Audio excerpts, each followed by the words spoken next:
దీన్ని స్వచ్ఛ భారత్ అంటారండి. ఏమంటారు బాబు? కాదు, స్వచ్ఛ భారత్ అయ్యా. ఇదా కాదండి, బస్ స్టాండ్ అండి ఇది.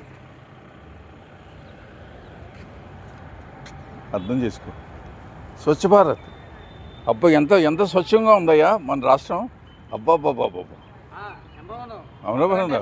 మరి మరి రాజకీయ నాయకులు ఓకే సీపుచ్చుకుని ఏదో పెద్ద చేసేస్తారు.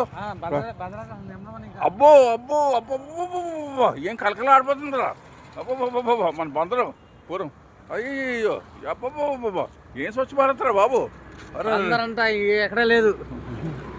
నాయను ఒరుదేవుడు, ఒరు నాయను, ఇదేంట్రో బాబు, ఏం వచ్చిందిరో. అరే స్వచ్ఛ రాజకీయ నాయకులు చీపుచ్చుకుని తల్లి ఊడ్చేస్తారు బాబు. మరి ఈ మంత్రం ఊడ్చేది ఎవర్రా? బస్సులు ఉండవు. నాకు గంట అయింది, బాబా నుంచి వస్తాను. నాకు గంట అయింది. ఎక్కడి నుంచి వచ్చారు మీరు? నేను బాబా నుంచి వస్తాను, నాకు గంట అయింది. నేను తొందరగా లెక్కకి వచ్చేసి. అబ్బా, మీ మంచి పని చేశారు అసలు. నాకు అవును, నాకు పట్టిన టైము కూర్చుని అది ఏంటి మెయింటింగ్ లేదు. ఏం చేస్తాం అసలు, ఏంటో మరి అర్థం కాదు. ఇక్కడ ఇదంతా రాజ్యాంగంగా మాట్లాడతారు. రాజ్యాంగం మీద ప్రమాణం చేస్తారు. మేము కాబోయే దేవశాఖ మంత్రి ఏమంటారా అంటారులే, కోసే రామకృష్ణ ప్రసాద్ దేవశాఖ మంత్రి. ఎందుకనంటే రాజ్యాంగం మీద ప్రమాణం చేస్తున్నాం. ఎందుకనంటే గుళ్ళన్నీ డబ్బులు లెక్క చెప్పలేదు. కూచిపూడి మీ ఊరికి వెళ్ళాను నేను. వచ్చారా మా ఊరికి? నాట్యం నేర్చుకుంటానికి నిజంగా ఫోటో చూపిస్తాను మీకు.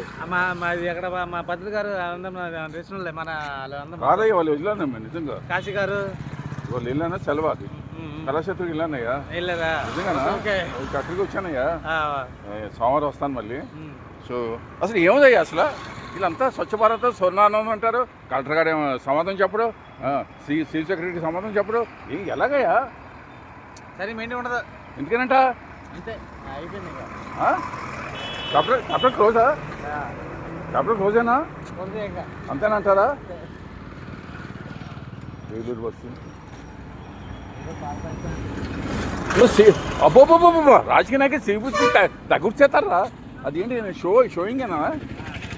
అబ్బాయి, రాజకీయ నాయకులు తెగ సీపుడికి తగ్గుర్చేస్తాడు. స్వచ్ఛ భారత్ అని. మరి స్వచ్ఛ భారత్ ఎక్కడ ఉందా? స్వచ్ఛ భారత్ ఇది అవుతాయండి అబ్బాయి, అట్లా నమ్మకయ్యో.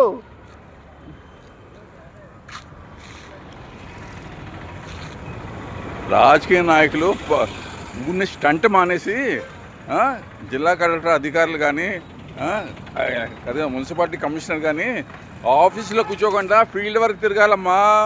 ఫీల్డ్ వర్క్ అంతేగాని ఆఫీసులో కూర్చుని ఎప్పుడు నెలాఖరు అవుతానో జీతం తీసుకుంటాం కాదా. అర్థమైందా?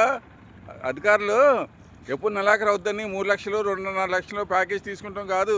ఫీల్డ్ వర్క్ కూడా తిరగాలి మరి. అంతేగాని ఏదో పదం వచ్చేసిందని కుర్చీలో కూర్చుని ఏసీలో కూర్చుని కాదు. పదంకి ఒక న్యాయం చేయండి. అది కాదు స్వచ్ఛ భారత్ అట్ట. స్వచ్ఛ భారత్ ఎవరన్నా వస్తే ఈ వీడియో చూసినాడు కళ్ళు తిరిగి పడిపోతాడు. లేకపోతే 108 అంబులెన్స్ పిలవాలి. అయ్యో ఒకరికి నాయన ఇంత గౌరవరా, మన బంధాన్ని ఇలా చేశారా బాబు. మన మచిలీపట్నం ఎంత వైభవంగా ఉండేది ఒకప్పుడు. కలకలాలతో విద్యా సంస్థలన్నీ ఇక్కడ ఉండేవి. అరే అయ్యో అయ్యో, నా బస్సు వెళ్ళిపోయింది.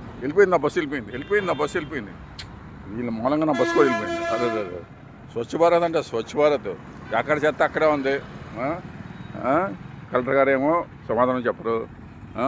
అసలు లేదు, 1 వే కమ్యూనికేషను. ఏమో రాసినా కూడా సమాధానం లేదు. అంటే సామాన్య మానవులు ఈ కాక్రోచ్లో మస్తు అరే బతికిపోయినాయా. అది కదా స్వచ్ఛ భారత్. అబ్బా, ఇదంది స్వచ్ఛ భారత్ ఆంధ్రప్రదేశ్లో మచిలీపట్నంలో కృష్ణా డిస్టిక్లో. అబ్బా తెగ వారానికి బుధవారం శుక్రవారం స్వచ్ఛ భారత్ అంటారు. ఎక్కడ స్వచ్ఛ భారత్ ఏమో, నా కళ్ళు ఏమో దెబ్బతినేమో, అంత చండాలంగా కనపడుతుంది. అరే ఎంత ఘోర అన్యాయం జరిగింది మా బందరికి. మచిలీపట్నంకి ఎంత పురాణం ఉంది దీనికి. డచ్ వాళ్ళు ఉన్నారు, ఫ్రెంచ్ వాళ్ళు ఉన్నారు, బ్రిటిష్ వాళ్ళు ఉన్నారు, ఎంతమంది ఉన్నారు అసలు.